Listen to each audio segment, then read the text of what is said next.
Sony has been under a lot of scrutiny lately over their whole handling with Helldivers 2 and trying to get all PC players to sign up for a PSN account in order to play the game. That clearly did not go over well, and they ended up reverting on that stance, if you will. But even to my knowledge, what I didn't know is that behind the scenes they were still blocking it from being sold in a bunch of the countries that can't make the PSN account.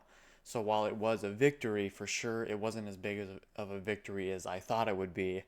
And it was just kind of an underhanded move by Sony all the way around. I mean, sure, they walked back some of it, but the uh, not allowing it to be sold on PC in certain countries where PSN isn't allowed is still kind of shady, I think, really, because it's like, well, if you walked back that stance, then why can't you just continue to sell the game in those countries?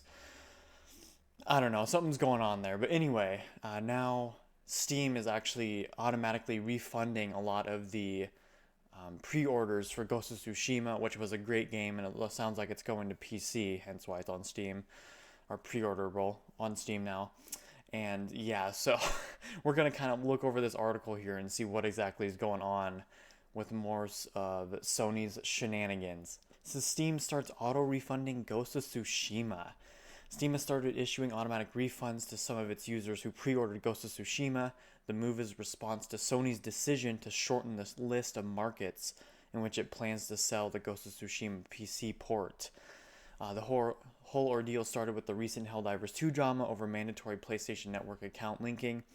Following significant fan backlash, Sony decided to drop the PSN account requirement for playing the PC version of the game, which it originally wanted to enforce retroactively, despite the fact that Helldivers 2 was being sold in over 100 countries not supported by its online service. But even before the company officially walked back on that decision, it had already started delisting Helldivers 2 from Steam in many regions lacking PSN support, which is the process that's still ongoing as of mid-May. And that's what I mean. It's like even they walked back to the decision to automatically have that PSN link account link, but they're still having it delisted in all these countries. So I'm really actually kind of happy that Steam is doing this because it's just so underhanded on Sony's part. It's like they are really just trying to force people onto their network. And it's like the more that you force people to do things, the more backlash and pushback you're going to get. Nobody wants to feel like they're being forced to do something. Take it from a guy like myself. Anytime that somebody tells me to do something, it just makes me not want to do it even more. It's just kind of how, especially how guys work. And I feel like a lot of guys are the ones who are playing Helldivers. It says the controversy has apparently affected Sony's future Steam publishing plans, as the Japanese gaming giant has already started delisting the Ghost of Tsushima PC version in select countries on May 10th, less than a week ahead of its release, due to an identical PSN account requirement. Valve's response to that move arrived within hours, with the company now issuing refunds to people who pre-ordered the game before the publisher decided to delist it from their country.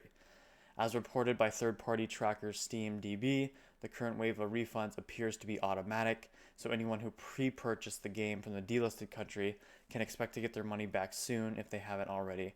Well, I mean, this is really obviously another dub for Steam. I'm not saying they're perfect, but I really do appreciate their handling of just refunds for people who are just getting screwed over by Sony's shenanigans here. And this really is what should be done because it puts Steam in a good spotlight. Because I mean, you really should get your money back too. I mean, if you're not able to play the game, and it really puts Sony in a bad spotlight because the fact that you have to link your PSN to play this game. First of all, this is a single player game, so why in the world do you need to connect a PSN? Oh my god. Man, Sony.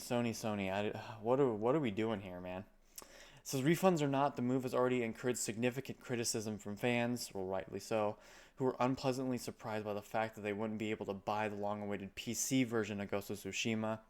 This is one of the most anti-money moves I've ever seen a company make, wrote one user on Twitter. I mean, absolutely. How much money are they missing out on with them not enabling it to be sold in these countries where PSN isn't allowed? Like, it just, I think they're looking at it from the standpoint that they're trying to get all these people to sign up for PSN so they can then market their other products. And it's like, bro, if you just focus on releasing a good quality product and it just happens to be linked to PSN, if you release other stuff on PSN, people, I'm sure, would be more than happy to just purchase your other products.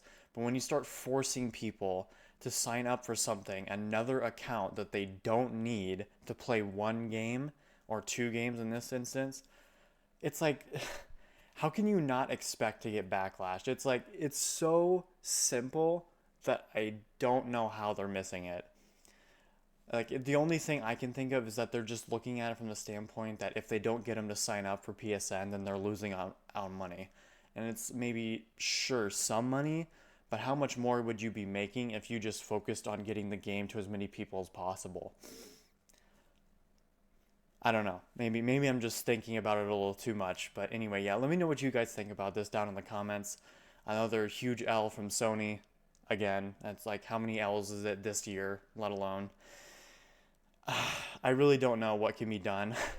I mean, it's just a giant corporation, and they're set out to. I mean, their number one goal is to make money, which is understandable. But really, the money follows providing a good product. And so, if you're putting the money ahead of the product, well, then you're just going to lose money through and through. I don't understand why it's so hard for these companies to realize that, but here we are. So, anyway, if you guys liked the video, make sure to leave a like, and I hope to see you guys around. Peace.